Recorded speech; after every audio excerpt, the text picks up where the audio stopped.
They told us it would be simple. Land, retrieve samples, and get off the planet before anyone noticed. But nothing on this job was ever simple. The moment our boots hit the ashy soil of Viridian 9, we knew this planet had other plans for us. The place felt like a bad memory. Thick, gray skies pressed down, the air heavy and humid, even though it was chilly. There was a dense silence, the kind that swallowed sound. I could feel it creeping into my bones, making my skin itch. Kai, my younger brother, looked at me, flashing a grin through his helmet visor. "Starting to regret signing up for this, Captain?" he asked, his voice distorted through the comm link. "Regrets are for the dead," I said, scanning the perimeter. "Stay sharp." Dr. Marcus Thorne, the team's xenobiologist and the closest thing we had to a medic, muttered something inaudible under his breath. I didn't need to hear it to know what it was. Marcus wasn't fond of being here any more than I was. The landscape was barren, broken by jagged rocks and scraggly, gray vegetation that looked like it hadn't seen sun in centuries. A low mist drifted around us, and there was no sign of life, at least, nothing visible. But I knew better than to trust empty ground. "Let's keep moving. I want that sample and us back on the ship in 30 minutes, I said. "Keep an eye out for anything unusual." Kai tapped the holster strapped to his thigh. "Define unusual." "Anything that wants to kill you." The sample was supposed to be some kind of rare mineral deposit, the kind that's sold high on the open market. Marcus said it had energy properties we hadn't seen before, something that could revolutionize energy storage back home. Which, for most people, would mean better tech, better weapons, better chances of survival. But when we reached the site, a flat rock formation about half a mile from our landing zone, it became clear this wasn't going to be a quick extraction. The deposit was encased in a layer of crystalline rock, shimmering in shades of purple and blue. Marcus knelt down beside it, running a scanner over the surface. "It's more extensive than we thought," he muttered, voice tense. "I'll need at least 20 minutes to get enough for analysis." I glanced back toward the horizon. Something didn't sit right. The silence felt alive, pressing closer with every second. It was a silence that watched. "Hurry it up," I said. He didn't argue, which told me he felt it too. Kai moved a few steps away, keeping a lookout. He was restless, too, shifting his weight, fingers flexing around the grip of his blaster. 5 minutes later, Marcus had barely begun when we heard the first sound. A low, rhythmic hum drifted through the mist, making the ground vibrate under our feet. It was distant but rising in volume, growing sharper like the hum of a swarm. Instinctively, I raised my blaster, scanning the horizon. Shadows flickered in the fog, shapes I couldn't quite make out. But my gut told me we were no longer alone. "Kai, Marcus, time to move," I said, keeping my voice low. "We've got company." Kai was on his feet instantly, blaster aimed at the dark shapes emerging from the mist. Marcus pocketed his tools and fell back behind us. The figures stepped forward, close enough for us to see them clearly. They looked humanoid, but that was where the similarity ended. They were tall and slender, with skin a mottled gray-green and eyes black as night. They wore armor that seemed to shift and shimmer, blending with the fog. I counted half a dozen of them, each one holding a weapon that looked like an organic extension of their arm. Avaran. That's what our intel called them. Supposedly peaceful, though no one had much contact with them in decades. But the way they looked at us, eyes narrowed, weapons raised, it was clear we weren't welcome. One of them stepped forward, barking out something in a language I didn't recognize. The words were sharp, punctuated by guttural clicks. Their expressions twisted with hostility and something else, fear. "They don't look too happy to see us," Kai muttered. "No kidding," I replied, not lowering my weapon. "Marcus, any chance you can talk to them?" Marcus shook his head. "Our language database is limited, no recorded phrases for the Avaran dialect. And even if we did, they don't seem interested in talking." The lead Avaran took another step forward, gesturing for us to drop our weapons. My hand tightened on the blaster. "We're here on a retrieval mission. We're leaving as soon as we get what we came for," I said, voice firm. They wouldn't understand the words, but maybe they'd get the tone. The Avaran's expression hardened, and then he signaled to his comrades. Without another warning, they raised their weapons. "Scatter!" I yelled, firing as I dived to the side. Shots hissed through the mist, cutting into the ground where we'd been standing. The Avaran weapons shot beams of concentrated heat that scorched everything in their path. I rolled behind a rock, catching my breath before I returned fire. Kai was already engaged, ducking and weaving between cover, firing precise bursts that forced the Avaran back. Marcus scrambled to my side, clutching his equipment to his chest. "This was supposed to be a peaceful planet," he shouted. "Plans change," I said, keeping my voice steady. "Stay low and out of sight." I scanned the battlefield, noting each Avaran's position. They were organized, tactical, moving in synchronized patterns that kept us pinned. But we had something they didn't: years of training in chaotic combat zones, and the grim determination of people who'd been fighting to survive their whole lives. I motioned to Kai. "Flank them. Keep them occupied. I'll cover you." Kai grinned, a wild look in his eyes, and nodded. He darted around a boulder, firing in quick succession as he closed in. The Avaran turned to face him, giving me an opening. I aimed, taking down one of them with a single shot to the chest. The remaining Avaran hesitated, clearly shaken by the sight of their comrade collapsing. It was a fatal mistake. Kai moved in fast, his blade flashing as he took down two more. The rest of the Avaran broke formation, retreating into the mist. But the silence wasn't a relief, it was a warning. I watched their retreat, feeling the hair on the back of my neck rise. They hadn't fled in fear, they were regrouping. "Time to fall back," I said, helping Marcus to his feet. "We need to get to the ship before they bring reinforcements." We moved quickly, keeping low, my senses hyper-focused. Every shadow felt like a threat. I could feel their eyes on us, watching from the fog.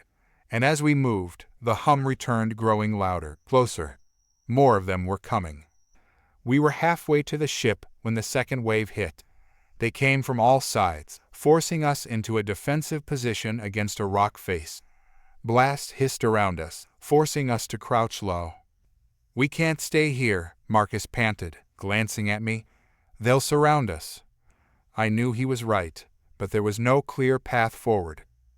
"We're outnumbered, but not outmatched," I said. "Stay focused. We'll make them regret underestimating us." Kai fired a shot, hitting an Avaran soldier square in the chest. The alien let out a guttural scream before collapsing. It was almost enough to make them pause, but they pressed in, their fear now matched by fury. "We're low on ammo," Kai shouted. A plan formed in my mind, dangerous, but our only shot. "Marcus, do you still have that sample?" He nodded, fumbling to pull the small crystal from his pack. "What are you thinking?" "Give it to me, now." Without hesitation, he handed it over. I slammed the crystal onto the rock, shattering it into smaller shards. I gathered them up, their sharp edges cutting into my gloves. The crystals emitted a faint hum, charged with energy. "Kai, on my mark," I said, loading a handful of shards into my blaster. He nodded, bracing himself. "Now." I fired the improvised projectile. The shards exploded on impact, scattering shards of energy in every direction. The blast was brighter than I'd anticipated, momentarily blinding us. When my vision cleared, several Avaran lay motionless, the rest retreating in terror. We didn't wait to see if they'd regroup. We ran, hearts pounding, until the ship was in sight. Back on board, I slammed the door shut, locking us in as I collapsed against the wall, catching my breath. Marcus and Kai sat across from me, faces pale but alive. "That was intense," Kai managed, voice shaky. "Intense doesn't cover it," Marcus muttered, inspecting a scratch on his arm. "Those Avaran, they saw us as monsters, demons." "They're not entirely wrong," I said quietly, my gaze distant. "They wanted to kill us, but we survived." The word hung in the air, demons. That's what they thought we were. And after today, they had reason to believe it. But it wasn't the last time we'd see them. That much I knew. The planet seemed to breathe beneath us, shuddering in waves that reminded me of a beast rousing from sleep. It hadn't even been 2 days since our encounter with the Avaran, and here we were again, orbiting Viridian 9 after barely making it out alive. This time, though, we weren't here by choice. A series of catastrophic geological events had erupted shortly after our departure. The crew and I had barely managed to make it out of Viridian 9's atmosphere when the first shockwaves hit. Earthquakes rippled across the planet's surface, tearing apart landscapes that had stood for eons. Some gravitational anomaly had tugged the tectonic plates into a frenzy, and as luck would have it, our ship's main thruster had suffered critical damage in the chaos. Now, we were stuck on a hostile world with little more than a half-operational ship and dwindling supplies. Kai adjusted the cracked visor of his helmet, casting me a look that held equal parts frustration and resignation. "I'd say I told you so, but I think the universe beat me to it," I grunted, strapping on my pack. "No point whining. We'll search the crash site for anything we can use to repair the ship. Marcus, I want you monitoring seismic activity. Any sign of another quake, and we pull back immediately." Marcus nodded, his expression grave as he studied the trembling readings on his scanner. "Captain, the tectonic shifts are intensifying.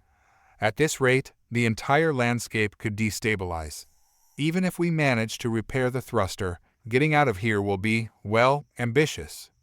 "Survival's about ambition, Doc," I said, slinging a blaster over my shoulder. "Let's just focus on the task at hand." We moved out into the choked gray landscape, now far worse than I remembered. The fog was thicker, infused with the acrid smell of sulfur and burning minerals. I could barely see 100 meters ahead, and every step felt like trudging through mud. Chasms had opened where smooth plains had once stretched, and twisted spires of rock jutted up like the ribs of some monstrous creature. Somewhere beneath us, the earth growled, and I felt each low rumble deep in my gut. But it wasn't just the landscape that worried me. The last encounter with the Avaran was still fresh in my mind. Every glint of their dark, piercing eyes burned into memory. To them, we were an abomination, invaders who'd laid waste to their soldiers with terrifying efficiency. And yet, we were back. "Captain, look," Kai whispered, pointing at a distant formation of rocks. At first, I didn't see it, but then my eyes adjusted to the shifting mist, and I spotted a figure standing motionless atop a ledge. A tall, lean figure, watching us. I felt the hair on the back of my neck rise. "Avaran." Kai raised his blaster instinctively, but I held up a hand. No sudden moves. We stood there, locked in a standoff of silence, neither side willing to make the first move. I could feel the weight of the Avaran's gaze, and even from this distance, it held the same eerie intensity. Then, without warning, the ground beneath us lurched. I staggered, barely keeping my balance as the rock ledge cracked, sending a boulder hurtling down the slope. The Avaran didn't move, standing as steady as a statue while the earth shook around him. But as the quake subsided, something surprising happened. The Avaran raised his hand in a motion I recognized as a signal, and I saw 3 more figures step out from the rocks behind him. The first figure, clearly a leader, gestured at the ground, then at us, and finally toward a fissure that had opened in the valley below. His meaning was clear. "Captain," Marcus whispered, voice tense. "I think they're offering us guidance." My instincts screamed against it, but the ground under us seemed less stable by the minute, and the chances of surviving on our own out here were slim to none. I gave a short nod, signaling for Kai and Marcus to follow. We moved slowly toward the group of Avaran, weapons lowered but ready. As we drew closer, I could see them more clearly. They were indeed humanoid, but with an eerie grace and symmetry to their movements, like a dance choreographed to some alien rhythm. They regarded us with wariness, eyes dark and fathomless, as though they were still weighing whether to help us or let the land devour us. The leader stepped forward and raised his hand, palm outward, as if in a gesture of peace. We mirrored the action, hoping it was the right response. When he spoke, his words were incomprehensible, a language of harsh consonants and subtle, lilting tones that I couldn't place. But he didn't need words to convey his meaning. He gestured again toward the valley, urging us to follow. We marched in silence through the harsh terrain, Kai on high alert beside me, his eyes flicking between the rocks and our guides. Marcus was studying them closely, though his expression held less suspicion and more curiosity. The Averin led us to a sheltered cove where thermal vents hissed and gurgled, releasing wisps of warm air. It was a rare pocket of stability amidst the chaos, shielded from the worst of the tremors. There, we sat in a circle, humans on one side, Averin on the other, like wary beasts circling one another. The leader of the Averin gestured at a pile of strange, rough-edged roots beside him. He pulled out a knife, cut a slice, and ate it, watching us with an unreadable expression. "He's showing us it's safe," Marcus murmured, nodding thoughtfully. "They must have some knowledge of the native flora. This could mean the difference between survival and starvation." Kai looked skeptical. "Or it's bait. Or it's the only food source we're going to find out here," I said firmly. "We eat or we die." I took a small piece, hesitated for only a moment, and then bit into it. The taste was bitter, metallic, but not inedible. It was food, and that was enough. Kai and Marcus followed suit, though Kai chewed with a look of intense displeasure.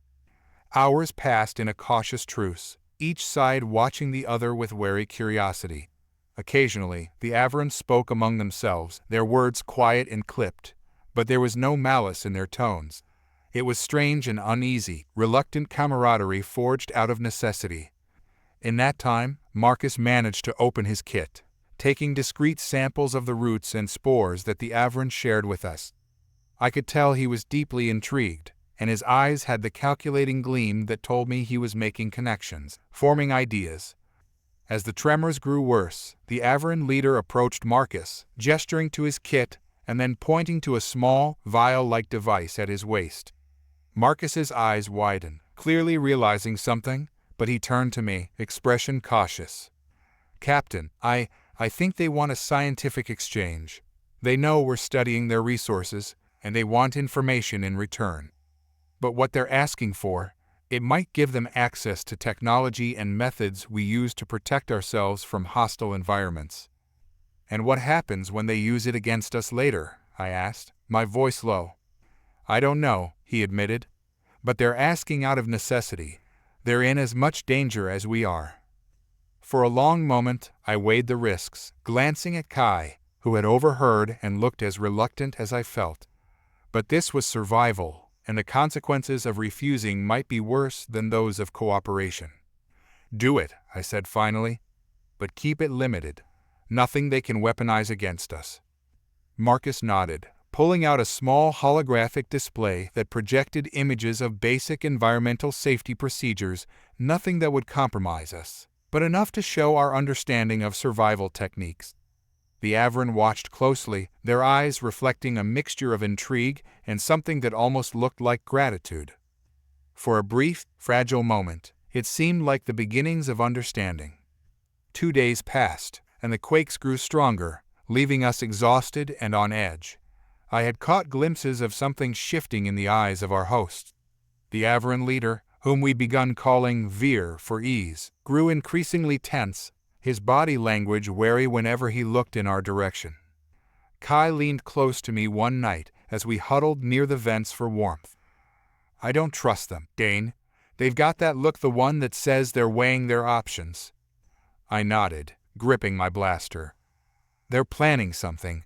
Keep your guard up." Sure enough, that night, Veer and his second-in-command approached us with a barely masked hostility, gesturing to their camp and then to us in a motion that felt accusatory. They spoke rapidly, their words sharpened with anger. I stood up slowly, keeping my hand on my blaster. "What's the problem, Veer?" Marcus, watching intently, seemed to catch on. "Dane, I think they believe we're withholding something. They may think we're holding out on more advanced technologies that could help them." And then the betrayal struck. Veer lunged forward, signaling his second-in-command to restrain Marcus while the others closed in. I moved fast, intercepting Veer with a shoulder tackle that sent him sprawling. Kai and I covered Marcus, our blasters aimed at the Avaran in a tense standoff. For a second, it seemed like blood would spill. But then the ground shook violently, the strongest tremor yet, and a massive boulder dislodged from above. It crashed down toward us, and I acted without thinking, shoving Veer out of its path, just as it missed me by inches. Veer stared at me, bewildered, as though he couldn't comprehend the act of saving his life. The other Avaran pulled back, their aggression subdued by the shock of what had just happened. In the aftermath, Veer and his people withdrew a few steps, eyes wide with confusion. He looked at me, then at his people, clearly grappling with an unfamiliar feeling. Without a word, I gestured for us to back away. We needed space, time to think. And perhaps, just maybe, that was the moment of fragile respect took root. The Avaran didn't beg at least. That's what I'd come to believe after 2 previous encounters with them. They were proud, resilient, and saw us as little more than devils encroaching on their soil. But as we looked across the mist-covered plains of Viridian 9, I saw desperation in their eyes for the first time. Desperation that cut right through their pride and left only naked fear. It wasn't for us, though. They weren't afraid of the demons today. They were afraid of what was coming. Kai, Marcus, and I stood at the mouth of our ship, scanning the ragged group of Avaran assembled in front of us. Their armor was battered, their faces drawn, and each one looked as though they hadn't slept in days. Their leader, a tall, battle-hardened Avaran, whose name we'd learned was Tekar, stepped forward, holding his hands up in the universal sign of surrender. He spoke, his voice trembling, words punctuated by clicks and guttural sounds. I couldn't understand his language, but Marcus had been studying their dialects since our last encounter, trying to piece together something resembling a translation. Marcus looked at me, his brow furrowed. He says, "They need us. The demons." He hesitated, taking a shaky breath. "They're pleading for our help." Kai shifted, glancing warily between the Avaran and me. Desperate times, huh? What could scare them this badly? Tekar spoke again, and Marcus listened, his face growing pale as he translated. "They say, there's something coming. A creature that feeds on life. They call it the Sharun, a parasite that devours everything on a planet. Once it's taken root, it spreads until there's nothing left alive." I clenched my jaw, watching Tekar's face as Marcus relayed his words. I didn't need to be told twice. Whatever this thing was, it terrified him. And if it was strong enough to drive the Avaran to beg for mercy, it was something we couldn't ignore. "Tell them we'll help," I said, earning a surprised look from Marcus. "You're sure about that?" he asked, his voice low. "We're risking a lot here. They've turned on us before." I nodded. "If we don't stop this thing, it won't just be them on the line. It'll be us too." Kai exhaled sharply. "All right, then, let's see what we're up against." The Avaran led us through the mist, taking us deeper into their territory than we'd been before. The air grew thicker as we moved, tinged with a sickly sweet smell that made my skin crawl. I glanced at Marcus, who was already taking readings with his handheld scanner, muttering to himself. "This is wrong," he said finally, his face grim. "The air composition is changing. It's like it's being rewritten." "Rewritten?" Kai asked, frowning. Marcus nodded, his expression dark. "Something is altering the atmosphere, slowly turning it toxic. It's killing everything it touches." Tekar led us to a cliff overlooking a valley shrouded in a thick, unnatural fog. There, amid the haze, we saw the Sharun. At first glance, it looked like a sprawling forest of black tendrils, pulsing with a sickly green glow. But as I looked closer, I realized it wasn't plants or roots. It was alive. The tendrils moved, snaking over rocks, wrapping around trees, consuming them. Everywhere they touched, life withered. I watched in horror as a group of Avaran scouts tried to cut one of the tendrils, only to have it wrap around them, consuming their bodies within seconds. They didn't even have time to scream. "We're not dealing with a creature," Marcus whispered, voice thick with dread. "We're dealing with an infection." Kai swallowed hard, his eyes wide. "How do we fight something like that?"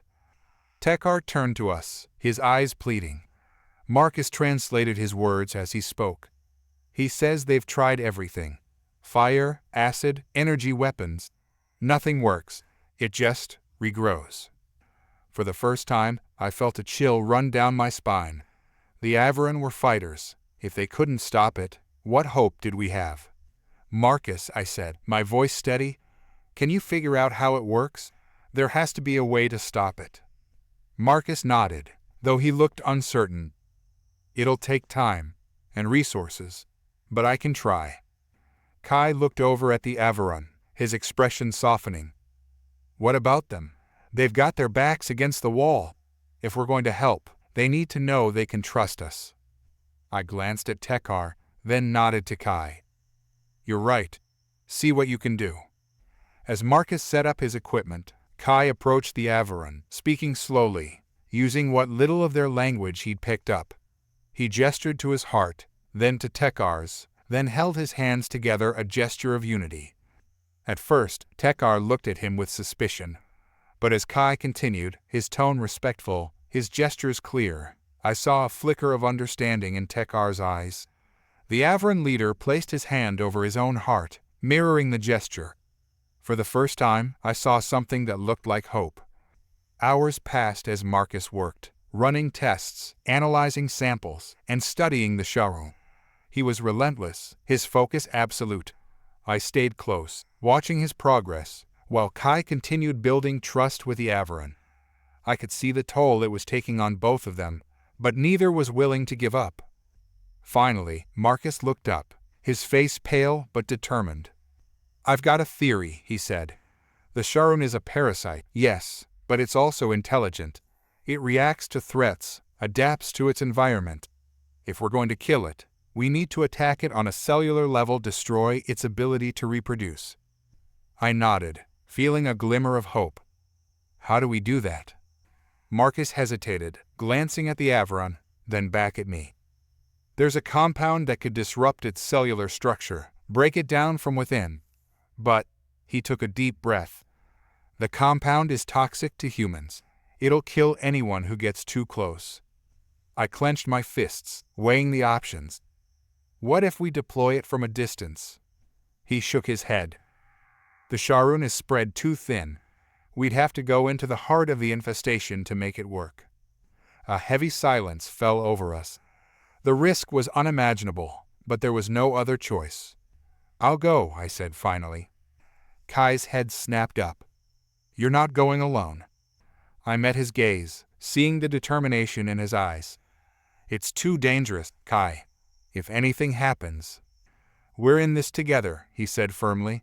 If you go, I go. I looked to Marcus, who nodded, though his expression was grim. I'll be right behind you. With Tekar's blessing, we gathered what we needed and set off toward the heart of the valley. The Sharun's tendrils grew thicker as we descended, the air heavy with a sickly sweet stench that made my stomach churn. Each step felt like a march toward death, but we pressed on, driven by the knowledge that this was our only chance. Finally, we reached the core of the infestation, a massive, pulsating mass of black and green tendrils that radiated malice. I could feel its presence like an oppressive weight pressing down on my mind. Marcus pulled out the compound, a small vial filled with a viscous, glowing liquid. He handed it to me, his expression haunted. This will work, he said, more to himself than to me. It has to. I took the vial, feeling the weight of responsibility settle over me. Kai placed a hand on my shoulder, his grip firm. We've come this far, he said. We're not turning back now. With a nod, I moved forward, unscrewing the cap on the vial. The liquid inside shimmered, casting an eerie glow over the tendrils. I poured it onto the core, watching as it seeped into the twisted mass. For a moment, nothing happened. Then, slowly, the Sharun began to react. Its tendrils writhed, twisting and contorting as the compound spread through its body. I could hear a low, agonized wail reverberating through the valley. The ground shook beneath our feet, and I stumbled, catching myself as the creature thrashed. It's working, Marcus whispered, his voice thick with awe and horror. It's dying. But as the Sharun weakened, it lashed out in desperation. Tendrils shot toward us, slashing through the air, wrapping around our legs, pulling us closer. I fired my blaster, cutting through the tendrils, but more took their place. Kai fought beside me, his face set with grim determination. "We're not going down like this," he snarled, hacking at the tendrils with his blade. Just as it seemed we'd be overwhelmed, a battle cry echoed through the valley. I looked up to see Tekar and his warriors charging down the slope.